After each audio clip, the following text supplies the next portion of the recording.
বাড়িতে চিকেন রান্না হলে চিকেনের হাড় সহ পিসগুলো সবাই খেতে চাইলেও এই বুকের সলিড পিসগুলো কিন্তু কেউ খেতে চায় না। তখন আমি এভাবে কলকাতা স্টাইলে চিকেন ভর্তাটা তৈরি করে ফেলি।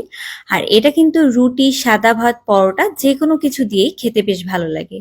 এই জন্য শুরুতেই আমি চিকেনের ব্রেস্ট পিসগুলোকে পানির মধ্যে ভালো করে সেদ্ধ করে নিব, কোনো কিছু দেওয়া লাগবে না, লবণ বা অন্য কিছু। ভালো করে সেদ্ধ করে নিয়ে তারপর এগুলোকে একটু ঝুরা করে নিব। এখন তেলের মধ্যে পেঁয়াজ বাটা দিয়ে দিলাম। পেঁয়াজ বাটা হালকা একটু ভেজে নিয়ে আদা রসুন বাটা দিয়ে দিচ্ছি। আদা রসুন বাটা 4 টেবিল চামচ পরিমাণে নিয়েছি। 2 টেবিল চামচ আদা বাটা, 2 টেবিল রসুন বাটা। তারপরে এখানে দিয়ে দিচ্ছি কাঁচামরিচের বাটা। কাঁচামরিচের বাটা এখানে আমি 10-12টার মতো কাঁচামরিচ একটু বেটে নিয়েছি হালকা পানি দিয়ে। তারপর এটাকে ভালোভাবে ভাজা ভাজা করে একটু ভেজে নিয়ে দিয়ে দিচ্ছি টমেটো। এখানে 2টা বড় সাইজের টমেটোকে আমি পেস্ট করে নিয়েছি।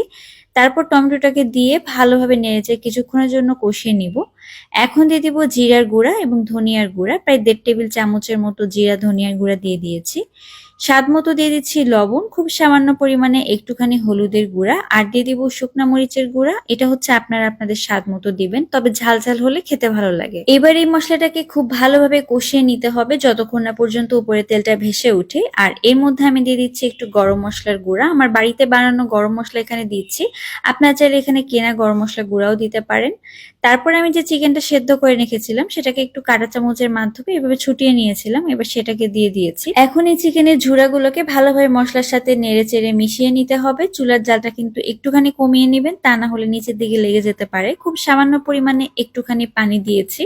আর পানি দিয়ে সবকিছুকে ভালো করে এখন একটু কষিয়ে নিতে হবে। যেহেতু চিকেনটা আগে থেকে সেদ্ধ করা, খুব বেশি একটা পানি কিন্তু এখন লাগবে না। এই পর্যায়ে দিয়ে দিচ্ছি কাজু বাদাম বাটা। 10 থেকে 12টা কাজু বাদাম একটু পানি দিয়ে বেটে নিয়েছিলাম। তারপর দিয়ে দিব টক দই। হাফ কাপের থেকে একটু কম পরিমাণে টক দই নিয়েছি। এবার কাজু বাদাম আর টক দইটাকে একত্রে মিশিয়ে নিতে হবে।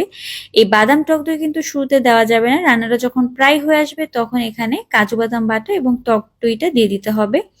টক দইটাকে একটু ফেটিয়ে নেবেন, এতে করে কিন্তু দেওয়ার পরে ফেটে যাবে না। এবার ভালোভাবে মিশিয়ে নেওয়ার পরে দেখতে পাচ্ছেন কতটা ক্রিমি টাইপের একটা টেক্সচার চলে এসেছে।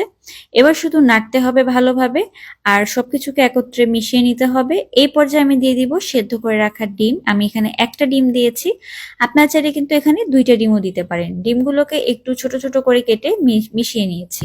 অনেক সময় দেখা যায় বাড়িতে চিকেন রান্না করলে সবাই হাড় সহ পিসগুলো খেতে ভালোবাসে, কিন্তু এই বুকের পিসগুলো কিন্তু কেউ খেতে চায় না। তো আমি সবসময় করি কি, এগুলা দেই না, আলাদাভাবে রেখে দিই।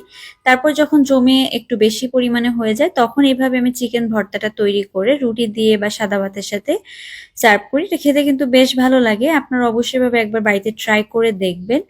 এত টেস্টি, কাউকে যদি একবার রান্না করে খাওয়ান সে আপনার এই রান্নার কথা একদমই ভুলবে না। আশা করি রেসিপিটি আপনাদের অনেক ভালো লেগেছে। সবাই ভালো থাকবেন। আল্লাহ হাফেজ।